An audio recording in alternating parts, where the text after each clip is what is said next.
quiero compartir sobre niveles de comunión con el Espíritu Santo, con el Padre y con el Hijo. La Biblia es enfática y clara. Lucas 2:52 dice que Jesús crecía en gracia para con Dios y con los hombres, en estatura y en sabiduría. ¿Qué hacía Jesús? Crecía hasta que llegó a su máximo esplendor. O sea, Él pasó desde el pesebre, del lugar más lúgubre, del lugar más paupérrimo, pasa a una situación de gloria sentado en el trono de Dios. O sea, que una persona puede aumentar y crecer en todas las áreas de su vida.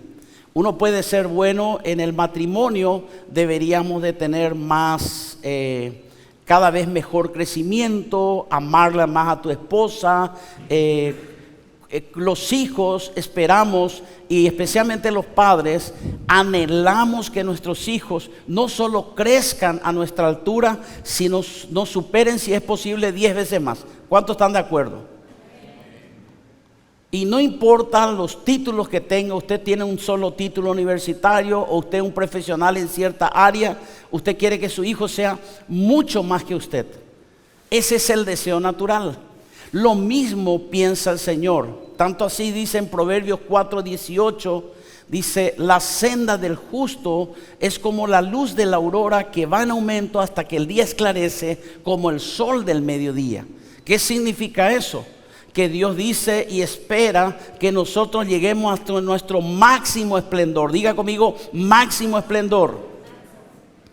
Y dentro de todos los niveles de crecimiento está la de comunión con el Señor, y está también el hecho de no solamente de crecer en la comunión, en la intimidad con Dios, pero hay algo que viene relacionado directamente con comunión. No sé por qué, pero la Biblia enseña que cuando Satanás le pidió y le dijo: mira, todo esto te daré si tú me adoras, porque también hay niveles de adoración. No es mi tema en este momento, pero después el Señor le responde, le dice radicalmente: el enemigo te va a soltar cuando tú seas radical con él.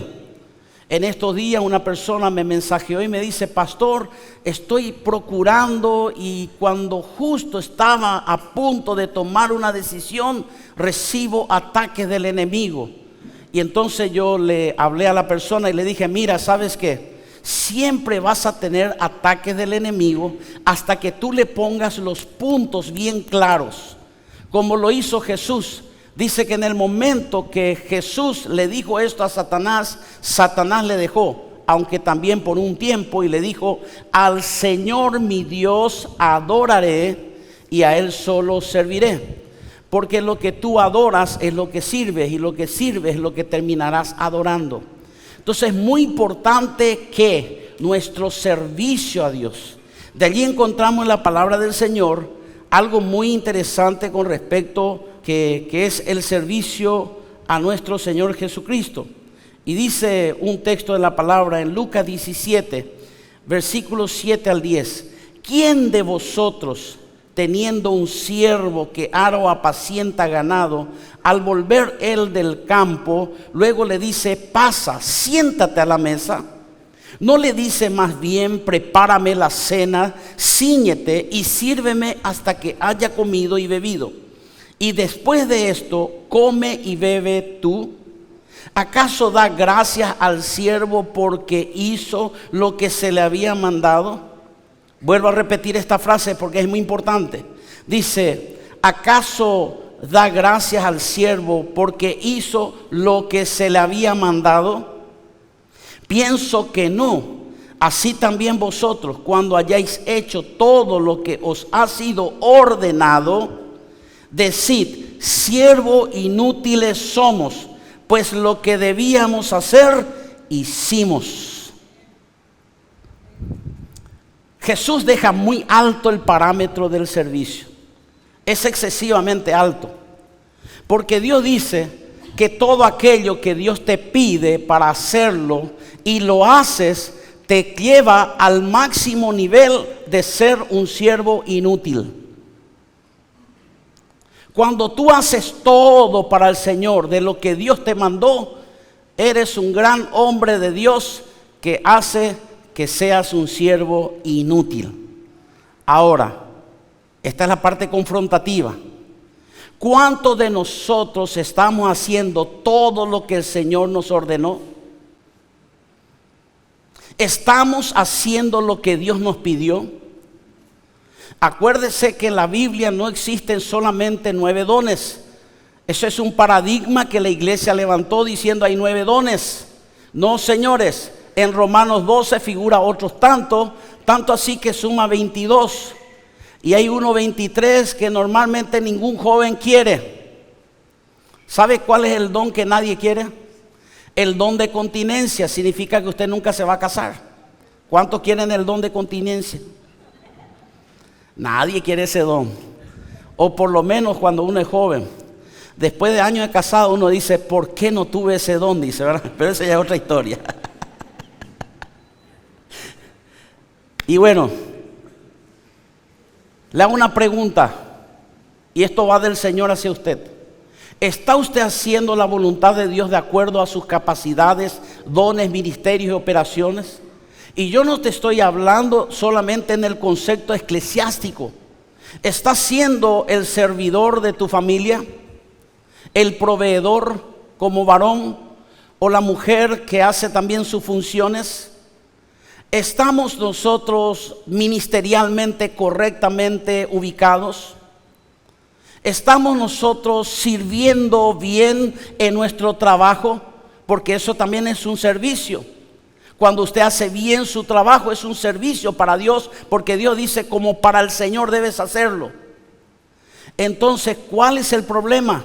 Que ya empezamos mal en el sistema de valores que tiene el Señor. ¿Por qué empezamos mal?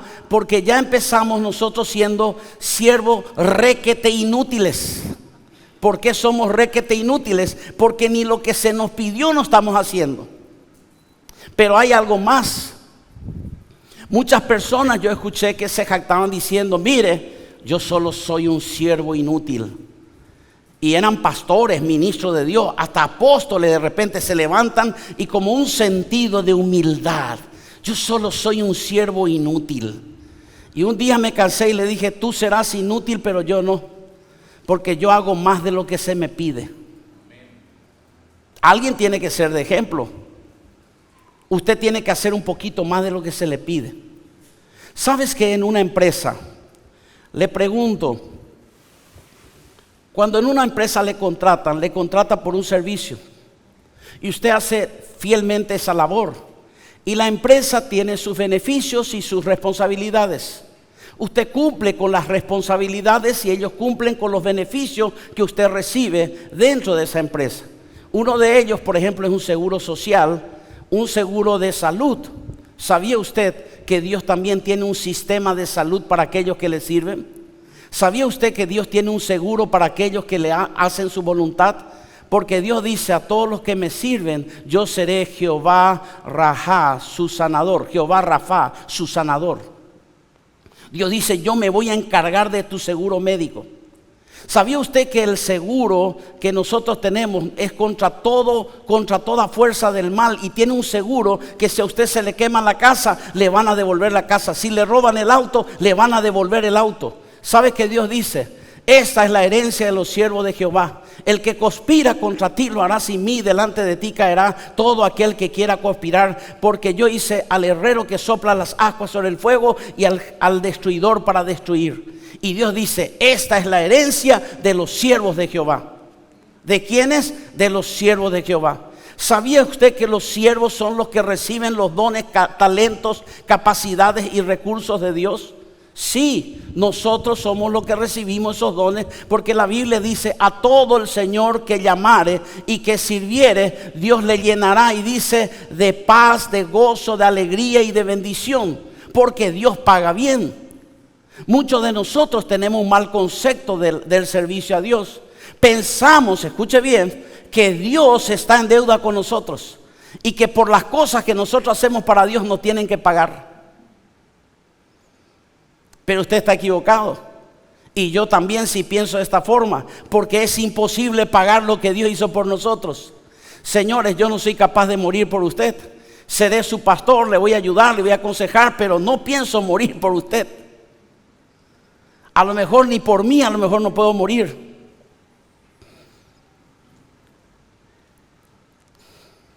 Dios está esperando un servicio desinteresado de nuestra parte, pero queremos cobrarle a Dios.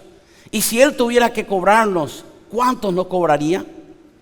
Por todas las bendiciones, las bondades que nosotros vemos o no vemos, de cuántas plagas, cómo tus hijos son enseñados por Jehová, cómo son protegidos por el Señor, tienen guardia personal, porque un siervo de Dios dice que el ángel de Jehová acampa alrededor de los que le temen y lo defiende. Tienes guardia personal. El servicio es algo fundamental en el cristiano, pero tenemos que hacer un cambio de paradigma, y para ello es que es mi prédica. ¿Por qué? Yo le llamo una prédica de ubicación. ¿Por qué ubicación? Porque me ubica en qué lugar estoy. Si soy un siervo requete inútil o soy un siervo inútil que estoy haciendo exactamente lo que se me pidió. Pero no solamente eso. Como decía, que la senda del justo es como la luz de la aurora, que va en aumento hasta que el día esclarece y se vuelve como el sol del mediodía. ¿Sabe usted que cuando usted va en una empresa y usted tiene 10 personales o 20 personales y ellos comienzan a trabajar, pero hay uno el que llega más temprano y hay uno el que sale más tarde? Hay uno que siempre le pregunta al jefe: ¿necesitas algo más? Mira, ¿sabes qué? ¿Me puedes hacer un favor? Tengo que pagar mi luz, mi agua, no anda mi sistema de transferencia. ¿Me podrías ayudar a depositar este dinero? No es tu trabajo. Por supuesto, jefe, lo que usted me pida. Eso es algo por lo cual no te pagan. Hay cosas por las cuales en tu empresa no te paga, pero tú lo haces. Esas personas son llamados proactivos. En el guaraní le dicen loresacuá, que significa proactivo en el español. Y estas personas que son proactivas, escuche bien, cuando uno tiene 20 personales y el día de mañana su jefe renunció, salió o algo pasó con él, ¿sabe quién es el próximo jefe? ¿Quién es el próximo jefe? El proactivo. Y por eso la Escritura enseña también que Dios tiene el mismo principio en su reino. Dios solamente promueve a las personas que son proactivas. Porque si tú apenas haces lo que siempre se te pide, ¿por qué? Porque una persona que es así no tiene la capacidad de proactividad, no tiene la capacidad de soñar, de crecer y dar un poco más de lo que se le pidió y hacer la segunda milla. Entonces Dios dice: quiero utilizarte, pero no puedo usarte como jefe. Terminarás siendo siempre el siervo de todos los demás, porque no tienes la capacidad de hacer mucho más de lo que se te pida. Como todavía hay cosas que aquí suceden, de repente el sistema de limpieza es diferente, porque se levanta polvo, muchas cosas, y las personas, yo lo he visto anoche, cuando personas que tenían que hacer ciertos trabajos vinieron de un lugar y empezaron a limpiar las sillas para que salga todo el polvo, para que usted se siente tranquilo y no tenga que tomar polvo su ropa. Ya estuvieron ahí presentes, pero nadie le dijo nada. No hubo una orden, no hubo un comando, sencillamente lo hicieron. Dios paga bien a sus siervos. Dios paga bien al que le sirve. Hay veces, hermanos, tenemos que ser inteligentes. A uno se le dio, dice, 5 talentos, que en la realidad son, un talento era 45 kilos de oro, que más o menos eran como 3,5 millones de dólares. Ese era el capital que Dios le dio a esa persona. Al que menos se le dio aproximadamente 385,000 dólares, haciendo el cambio al día de 45 kilos de oro en bruto. A otro se le dio 2. Y sabes que Dios le dice al que no usó lo poco que tenía, Dios le dice: te espera el lloro y el crujir de dientes, porque también al que nos sirve está fuera del reino de Dios, porque el reino de Dios se establece en el servicio, porque Jesús, siendo el Hijo de Dios, vino a servir al hombre. Por eso dice en Filipenses 2:5: haya pues de sentir que hubo un Cristo Jesús, el cual siendo en forma de Dios, no estimó a ser igual a Dios como cosa que aferrarse, sino que se despojó a sí mismo y en la condición de hombre fue obediente hasta la muerte y muerte de cruz. Por eso luego dice, por lo cual Dios le dio un premio, que lo exaltó hasta la sumo, que para darle un nombre que es sobre todo nombre. Tu nombre va a figurar en el libro de aquellos que hacen la voluntad de Dios en el reino de los cielos. Hay varios libros, uno es de la vida, cuando usted es anotado en el libro de la vida y usted es salvo como el ladrón de la cruz. Y usted piensa que Dios va a pagar igual al ladrón de la cruz como aquel que sirvió en el reino de Dios, porque Dios es justo, Dios no es injusto. Si a una persona se le paga casi $800,000 por día solo por respirar y levantarse a vivir, porque está detrás de una pelota, imagínense lo que Dios paga a una persona que anda detrás de un alma. Quizás para este momento es lo que esta palabra, porque ese puede ser un trabajo y un servicio a Dios. ¿Sabes que Dios me despertó con una palabra y me decía, Mateo 18:14? Mateo 18:14. Y al levantarme a la madrugada, lo primero que busqué fue ¿qué dice Mateo 18? Dice, no es así la voluntad de Dios, que ninguna de las ovejas se pierda. Dios no quiere que nadie se pierda y se cuida las ovejas. Lo que cuesta normalmente, y tampoco estoy justificando, es que lastimosamente detrás de la oveja perdida podemos andar detrás, pero no podemos andar detrás de los hijos pródigos, porque ellos tienen que volver solos. Porque el hijo pródigo tomó una decisión, pero la oveja perdida no sabe que está perdido y tú tienes que estar detrás de esa persona. Entonces vemos que en el primer nivel ya somos requete inútiles, por así decir.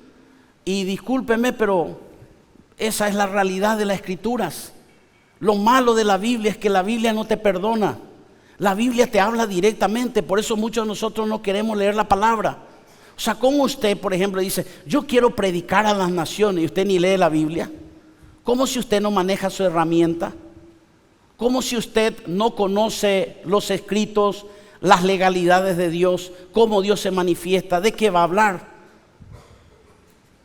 Por eso es muy importante el servicio. Jesús dijo y le dijo a sus apóstoles, le dijo, ustedes van a venir con una primera función. ¿Sabe cuál era la primera función de los discípulos y apóstoles? Y aquí entramos con el servicio y la adoración y la comunión con Dios. ¿Por qué? Después dice, subió al monte, Marcos capítulo 3, verso 13 al 15, dice, después subió al monte y llamó así a lo que él quiso y vinieron a él y estableció a 12 para que estuviesen con él. Solo estar con él. Esa fue su primera labor, porque Jesús sabía que solamente estando con él, ellos iban a aprender, iban a terminar hablando como él hablaba, pensar como él pensaba, porque esto muchas veces no es necesario ni hacer estudios científicos con respecto a eso, pero en la Universidad de Harvard se descubrió que una persona humana tiene la misma capacidad de un camaleón. Dice que tarde o temprano la persona se convierte con el grupo con el cual sale y está constantemente.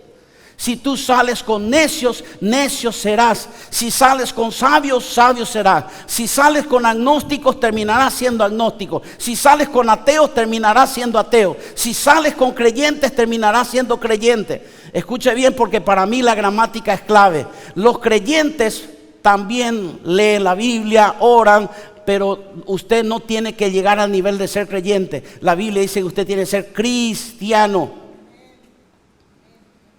Hay veces me preguntan a mí, ¿tú eres calvinista o arminista de Arminio? Que uno cree que la salvación se pierde y el otro que no se pierde. Y le digo, no, yo soy cristiano. No estoy lo que dice la Biblia en lo que yo creo. Porque Arminio tenía sus problemas, sus flaquezas y debilidades, y Calvino también. Entonces es muy importante que nosotros estemos con él, porque allí aprendemos el servicio. O sea, yo no sé si usted se imagina, no sé. Excúseme por favor si por ahí usted se me ofende, pero quisiera decirle lo que dice la Escritura. Imagínense nosotros no haciendo la voluntad de Dios y Jesús siendo Dios, se humilló para hacer lo que tenía que hacer, humillándose y sirviendo a la gente y limpiándole y lavándole los pies a los discípulos o a las personas, ayudándoles constantemente. O sea, ¿quién soy yo para creerme superior a mi maestro? Si mi maestro sirvió, ¿por qué yo no? Porque dice en 1 de Juan, el que quiera seguir a Cristo debe andar como Él anduvo. Por eso es el tiempo para nosotros de comenzar a quitarle el polvo a nuestros dones, capacidades, ministerios. Porque si usted está parado, no es la voluntad de Dios. En el nombre de Jesús le digo, no es la voluntad de Dios. Usted va a tener tiempo para descansar. Usted va a tener jubilación en el cielo. Quisiera decirte que un cristiano tiene jubilación, pero no lo tiene. Caleb tenía 85 años y le dijo, toma los mejores lugares altos de los gigantes, te lo entrego. No hay jubilación en el reino de Dios. Aún en el lecho de la muerte, las personas ministran, predican. Y si tuviéramos que estar conectados a una máquina y pudiéramos hablar, seguiríamos diciendo a los doctores, Jesús es real, tienes que aceptar a Cristo, Él es tu Señor, Él tiene un plan y un propósito para ti. No importa dónde estés, siempre vamos a servir. Ahora, descubrimos entonces que los siervos diligentes se sientan entre los príncipes de la tierra. Muchos de nosotros, nuestro pecado no es querer no servir. Nuestro pecado es la pereza y la procrastinación. Procrastinamos, sabemos que tenemos que hacer, pero decimos mañana, el próximo año. Yo no sé de dónde surgió, perdóneme, pero no entiendo la parte bíblica, doctrinal. Me tomé un año sabático.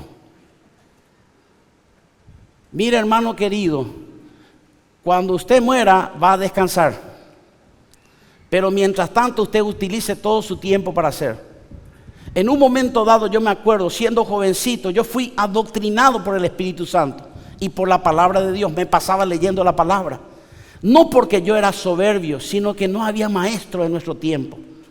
Son 35 años atrás. Y una vez le dije al Señor, Señor, estoy cansado, ya hice muchas cosas para ti y tenía 2 años de cristiano. Quiero descansar. Y Dios siempre habla por mí, por la palabra. Y entonces en esta ocasión el Señor me dice, lee tal capítulo de Apocalipsis. Y cuando llegué a ese capítulo de Apocalipsis, de repente leo, porque yo escucho la voz del Señor, leo, y después dice, y los que murieron en el Señor descansarán de sus obras. Y me dijo, ¿quieres morir? Y le dije, no, seguiré trabajándole. Si en el primer nivel de siervos, siervo es la persona, y por favor sin malinterpretar, solamente estoy usando una ilustración, no es despectivo la profesión o lo que sea. Viene el constructor y el albañil en tu casa, ese es un siervo, y tú le dices, mira, quiero que me hagas una pared aquí, que me pintes, que me haga esto, que me haga aquello, y esa persona hace exactamente lo que usted le pidió, porque usted le pidió que lo haga de esa forma. Entonces, pero él, en mi caso personal, me dice, ¿sabes qué? Yo cobro 150,000 por día.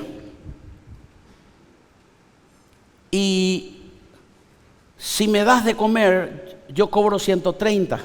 ¿Sabes qué yo hago? Le pago 150, pero le doy de comer. ¿Por qué voy a pelear por 20, 30 mil guaraníes? Que serían como 3, 4 dólares. ¿Por qué? Le doy de mi parte.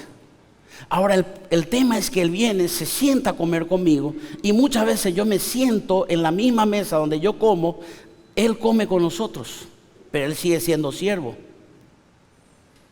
Ahora, pero yo no le veo, por ejemplo, por así decirlo, el albañil constructor se toma confianza y ya va y abre la heladera y dice, ¿qué hay de postre?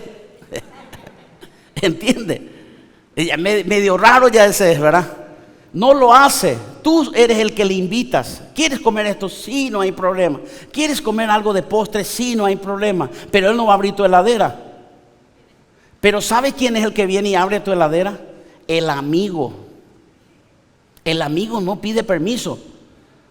Che, tengo hambre, ¿qué hay para comer? Dice, y agarra y mira y quita lo que tú estabas guardando para la noche. Él ya se comió y dice, estuvo rico. Ese es tu amigo. Pero es tu amigo. Y justamente tiene confianza. Mira, el amigo viene y se sienta en tu sofá y te cambia de canal y dice, vamos a ver esto. Porque él es amigo. Y como es tu amigo, y dice, bueno, y no tengo otra y estás ahí compartiendo. El amigo llega a la casa justo cuando tú estás haciendo asado y al amigo no se le cobra por el asado. Se le invita porque es amigo. Pero tiene un nivel. Y Jesús le dijo a sus siervos, ya no les llamaré siervos, ahora son mis amigos, porque mis amigos saben lo que yo sé y me conocen y yo les conozco.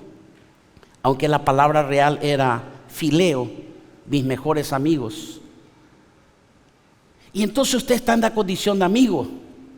Ahora, pero el hijo es más terrible, porque dice, el hijo viene y dice, papá, me voy al súper, tráeme plata porque me voy a comprar porque necesito algo para comer, no hay postre aquí no hay postre en la heladera. El hijo es más terrible.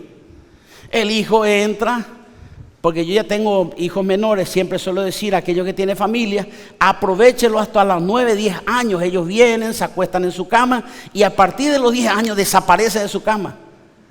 Pero le voy a decir una cosa, a partir de los 18, 19 vuelven a aparecer en la cama y ya se vienen a acostar. Y cuando usted viene, su hija o su hijo, en mi caso hija, viene y se acuestan, ¿qué tal papá? Salga rajando de allí, porque después viene y dice papi. Ya vienen las peticiones, porque es hija. Escuche bien, las hijas se acuestan en la cama matrimonial. Viene entre papá y mamá, se acuestan, tienen lujos. Ellos no preguntan. En el día del amigo, usted es su cumpleaños y le regala un calzado deportivo. El hijo dice, papá, quiero tal marca y está tanto y necesito. Y más o menos te obliga a que vos le compres. ¿Por qué? Porque es hijo, pero es su nivel. Muchos de nosotros tenemos ese nivel con el Señor, que ya somos hijos, somos amigos, somos siervos y tenemos que seguir creciendo. Y llega un momento que de repente, voy a hablar de lo que habla del cómo el Señor trata también, así como es el matrimonio, es una imagen de la relación de Dios con su pueblo y con sus hijos, también lo es el proceso. Entonces, por ejemplo, un hombre le conoce a una chica, le conoce, empiezan a salir, se hablan y ven que hay química. La química le llevó a ser amigos, están en el grupo, pero de a poco el muchacho se interesa y se aparta un poco más para hablar con esta persona que le interesa más que a sus demás amigos. Y entonces en un momento dado se convierten en lo que se llama novios, pero no están comprometidos. Atienda el nivel.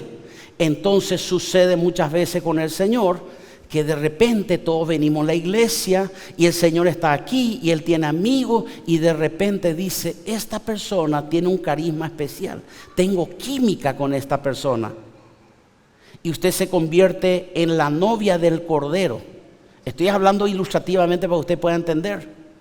Pero la novia del Cordero, escuche bien, voy a ser grotesco, no puede tener relaciones sexuales todavía como novia, ni aunque sea comprometida. Recién después de casarse puede haber relaciones. ¿Me estoy explicando?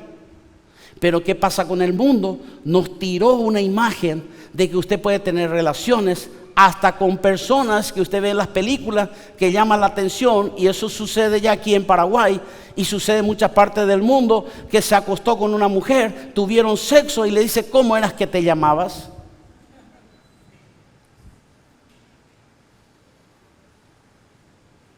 Es terrible, porque el mundo llevó totalmente al revés lo que la Biblia enseña.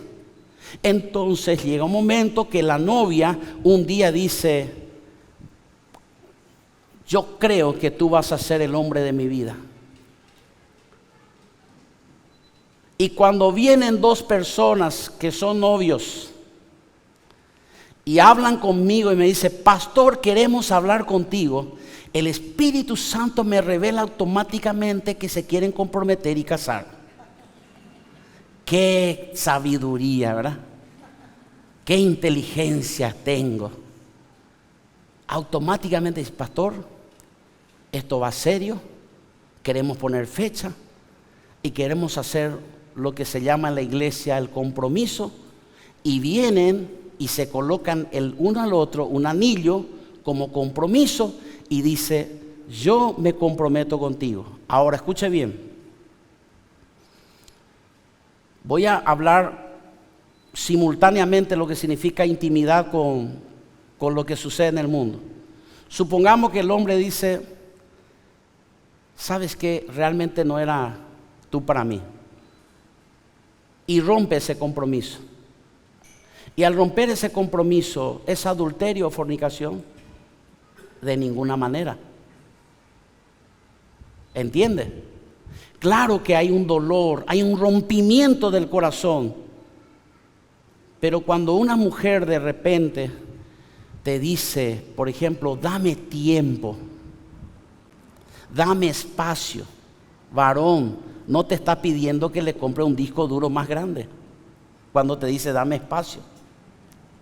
Y cuando te dice dame tiempo, no te está pidiendo un reloj nuevo. Yo sé que tuviste esa experiencia. Y entonces tú le dijiste a esa persona, dame tiempo, te dijo esa persona. Y tú le preguntaste, ¿y cuánto tiempo? Y por lo menos 10, 15 años. Dame tiempo. Atiéndame bien.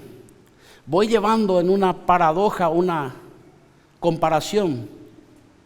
Hay veces nos enamoramos de Jesús y estamos con Él, pero de repente el amor se va apagando. No de Él, de parte nuestra. Y de repente tú te das la vuelta en tu compromiso y le dices, Señor, ¿puedes darme un espacio y un poco de tiempo? Así las personas se alejan de Dios. Personas que ya estaban comprometidas con el Señor. Ahora los hijos, el compromiso, escúcheme bien hermano querido, no te habilita para tener relaciones sexuales. Si tú andas con una pareja como es aquí, ¿sabía usted que más del 50% de las parejas en el Paraguay son concubinos?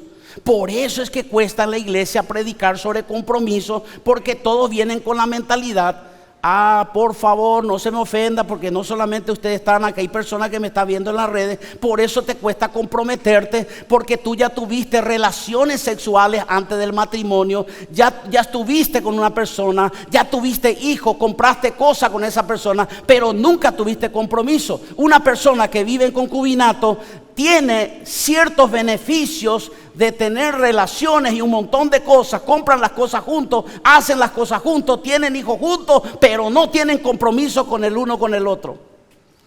No tienen ningún pacto. Ese es el problema. Y entonces tú tienes que tratar con personas que están acostumbrados a no tener compromiso con Dios y no tener compromiso. Yo sé que es duro. Por eso muchas veces que usted tiene que mirar de dónde viene ese hombre y de dónde viene esa mujer. Porque si esa mujer no pudo ser fiel, si esa mujer no puede ser fiel, si también cuando una mujer, por ejemplo, voy a dar el caso de la mujer, cae en pecado, rompió el himen, hizo un pacto de sangre con ese hombre, el hombre emite semen, hace un pacto de sangre porque tiene ingredientes de sangre, hicieron un pacto. ¿Quién bendijo esa unión? Satanás. Satanás está dentro de esa unión y la comunión que va a tener con Satanás tiene que romperse. Y entonces, ¿qué pasa? La mujer tenía que ser entregada por el padre, pero tu padre no llegó al altar, te entregaste antes de tiempo, fornicaste, adulteraste. Ahora, ¿qué pasa? Llegas al altar y vienes a Cristo, tú no tienes ni idea de lo que significa un compromiso, porque toda tu vida no tuviste compromiso. Porque le desafiaste a Dios, te fuiste contra la palabra de Dios, deshonraste a tus padres haciendo eso y un montón de cosas más y pecados. Tú mismo. Y entonces el día de mañana tú esperas que Dios sea fiel contigo, o que tu esposa sea fiel, o que tu esposo sea fiel. Pero quiero decirte que hay una respuesta. Le llamamos la unción del aceite. Cuando una persona se compromete delante de Dios, cuando una persona hace la voluntad de Dios, se compromete. Déjeme cerrar de esta forma. Entonces, Dios dice en Cantares: mi amado es mío y yo soy de mi amado. ¿Sabe qué significa eso? Que solo, escuche, no estoy hablando grotescamente, estoy hablando ilustrativamente. Dios no tiene intimidad con la novia, con la comprometida, con la amiga, con la sierva. Solo tiene intimidad con la esposa. Por eso muchos de nosotros no podemos alcanzar ese nivel, porque no somos la esposa del Cordero. Solo una persona que tiene intimidad con Dios puede saber y entender cómo funciona el mundo espiritual con respecto a esas cosas. Pero ¿qué hace Dios?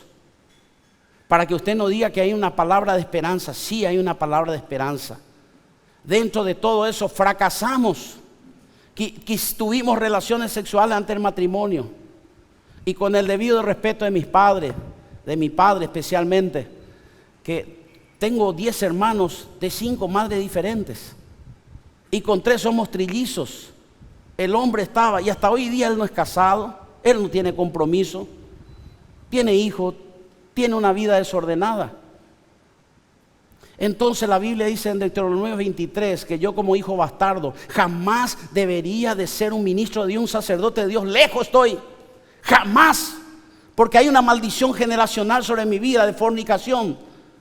Ahora, ¿por qué le va a ayudar este testimonio? Porque también nosotros somos, de cualquier forma, tus abuelos, tu bisabuelo, alguien cometió pecado de fornicación y entramos en la bolsa, que hasta la 10ª generación ni te atrevas ni cantar ni acercarte al trono de Dios. Entonces la pregunta es: ¿por qué estoy predicando? ¿Por qué adoro a Dios? ¿Por qué sirvo a Dios? ¿Por qué Él es mi amigo? Porque cuando yo vine a Cristo, ¿sabe lo que sucedió? Es que la única forma, Javier Vera, el hijo, por así decir, con todo respeto, de los padres de fornicación, el hijo que fornicó, el hijo que se metió con mujeres, el hijo que hizo macanada, el hijo que hizo pecado. Entonces Javier Vera no tiene acceso a la presencia ni a la intimidad con Dios. Olvídate, hasta la 10ª generación. Pero entonces aparece Cristo, y Cristo te dice: no vengo a transformar tu conducta, vengo a sanarte en lo profundo, te voy a hacer que nazcas de nuevo. Y entonces, ¿qué sucedió? En las aguas del bautismo, Javier Vera murió y salió Javier Vera de Cristo. Ahora en Cristo ya tengo linaje de Dios, soy hijo de Dios, sacerdote, rey y profeta, porque Dios rompió toda maldición generacional. Y Dios dice: ahora eres acepto para poder postularte a tener intimidad y tener comunión y ser mi siervo. Qué tremendo. Pero también es mi decisión. Muchos de ustedes no saben, pero yo les voy a contar en 2 minutitos, rápido. Cuando yo me acerqué al Señor, le dije, me acerqué al altar y le dije: cometí el peor error de mi vida. ¿Sabe qué le dije a Dios? Señor, porque mi corazón estallaba literalmente, emocionalmente, sentimentalmente. Y hay un dicho que dice: nunca le prometas a Dios cuando estás muy feliz y emocionado. Y hay otro dicho que dice: tampoco tomes decisiones cuando estás airado, enojado o amargado. La segunda, ninguna de las dos sabía yo. Pero yo le dije a Dios, me arrodillé y le dije: Señor, pídeme lo que quieras y yo te doy. No me lo dijo en la iglesia. Llegué a la casa y me dijo: arrodíllate. Yo aprendí a escuchar el comando de Dios. Abrí la Biblia y me dijo: busca a la mujer adúltera. Y busqué esa mujer adúltera y me dijo: ella dio el perfume de alabastro, me dio todo. Y me dijo: quiero todo, y lo primero que quiero es tu corazón. Ya entendí perfectamente. El que es soltero sin compromiso, tenía buen trabajo, ganaba buena plata, estaba cómodamente económicamente, lo único que necesitaba era una esposa, porque ya era cristiano. Y Dios me dijo, dame tu corazón.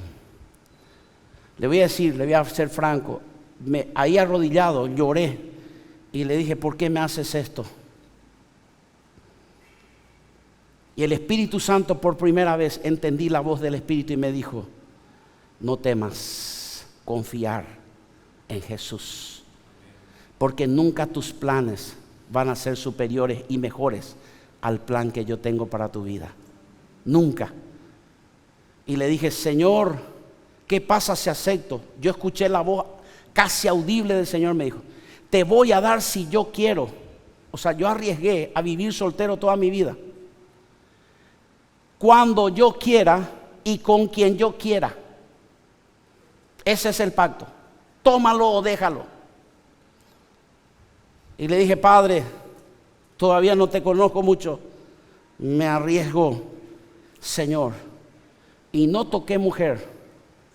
Las personas que saben cómo yo me manejaba, le preguntaron a Marta, ¿cómo te casas con un ogro que ni saluda a las mujeres? Porque yo me acercaba a las mujeres y decía, Dios te bendiga. Durante 7 años me guardé sexualmente, me guardé, me entrené. A los 6 meses ya hice mi primera liberación. Más de 4.800 casos. Dios sabía lo que me estaba llamando y sabía el precio que tenía que pagar. Las personas más complejas y terribles de la nación, de las iglesias evangélicas más grandes, siempre me lo envían a mí. No lo hablo con jactancia, pero yo sé lo que pagué el precio.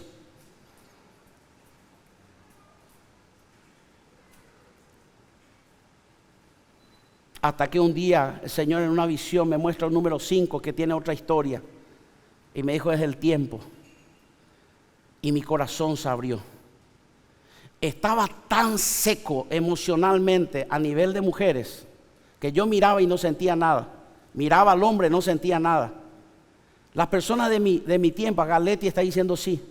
Era una persona fría. Y cada vez que me veían hablando con una chica linda, espectacular, despampanante, dice, seguro que le está aburriendo con sus prédicas y sus testimonios. Ese era el concepto que la gente tenía de mí. Y el Señor me dijo, y a propósito, antes que eso, le dije, me acerqué en la habitación, a los 5 años aproximadamente. Le dije, Señor, le dije, estoy preocupado. No me gustan las mujeres. Seré trolo, Señor. Que este no es la voluntad de Dios, dije. Peor todavía. Señor, veo y no siento nada. Lo que miro no siento nada. No tengo atracción. Linda, grande, morena, blanca, gorda. Nada. Miraba, todo era el Señor. Pero eso era literal, no era legalista. Y el Señor me dijo, quítate un cabello de tu cabeza. Y me quité. Si ahora me pide, voy a dudar 2 veces, ¿verdad? Me quité un cabello de la cabeza. Y me dijo, tíralo en el suelo. Le vuelvo a explicar, no sé cómo escucho, pero escucho la voz de Dios y obedezco. Tiré el cabello allí. Y me dijo, búscalo. Y empecé a buscar y no encontré. Y me dijo, ¿te molesta que hayas perdido tu cabello? ¿Te molesta? Y le dije que no, porque se acuerdan que yo soy una persona de mucha lectura. Y yo sé que el cabello es una basura tóxica. Por eso algunos como Julio y yo ya casi no tenemos basura tóxica. Cero. Ahí hay algunos pastores también, Alfredo, Miguel, ya sin basura tóxica. Es basura tóxica. No, me dice, ¿te molesta? Aprendí que un hombre pierde 100 cabellos y se le regresa. Pero hay momentos que uno pierde y ya no se regresa. Pero la cuestión es que me dice, y el Señor me dijo así, si yo atiendo cada uno de tus cabellos que no tienen emoción, sentimiento y para ti son basura y no sirven para nada, cuánto más tu corazón lo tengo en mis manos y sé lo que sientes y sé lo que no sientes. Espera tu momento, hay un momento para ti. Hasta que 2 años después, de repente, Ya mi amiga era Marta. Hablábamos. Ella andaba detrás de mí. Y gracias al Señor le dije, te puedo aceptar ahora. En ese momento, de repente, cuando se abrió mi corazón, sentí lo que era el amor. Y a la primera que vi, aleluya. Ya conocen la historia. 30 años. Yo oraba mucho para tener una esposa. Y yo soy el resultado de las mujeres que no oran mucho. Solo estoy bromeando. Intimidad con Dios. En estos días dije una palabra. Dice que el pastor Fabián escuchó esa palabra porque le toqué a una persona y le dije, ¿cuánto vale tu tiempo? Te necesito, pero ¿cuánto vale tu tiempo? Y él dice que se fue y le contó a su esposa y lloró. Le contó a su hija y lloró. Escuchó la palabra y lloró. Porque esa palabra escuchó hace más de 30 años, la misma palabra. Y me recuerda una anécdota. Cuando un niño juntó todos sus ahorros, su padre empresario le daba todo lo que quería. Rompió su alcancía. Él le dijo, papá, ¿cuánto te pagan por hora? Y tanto. Dice, ¿esto te alcanza para tenerte conmigo una sola hora? Quiero estar contigo, papá.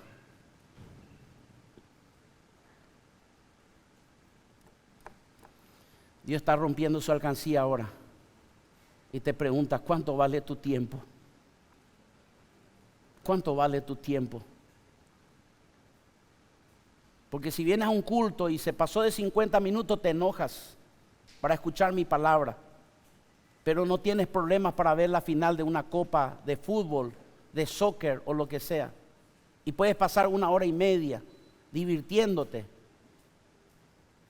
No tienes problema de ver películas de 2 horas y estar allí pegado.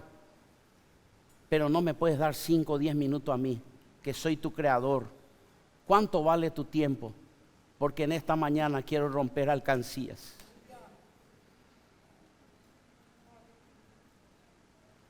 Hermanos,